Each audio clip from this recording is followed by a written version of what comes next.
அடி வாங்காத அப்படின்னா நீ இப்போ செல்லிஸ்ட் ஆயிட்டியா? உனக்கு நம்ம இத்தனை வருஷம் கழிச்சு சந்திச்சதுல எனக்கு ரொம்ப சந்தோஷமா இருக்கு.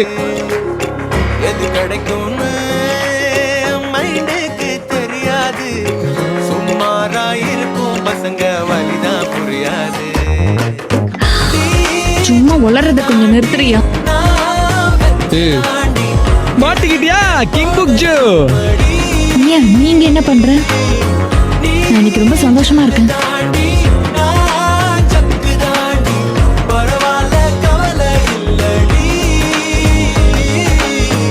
எனக்கு ரொம்ப பயமா இருக்கு.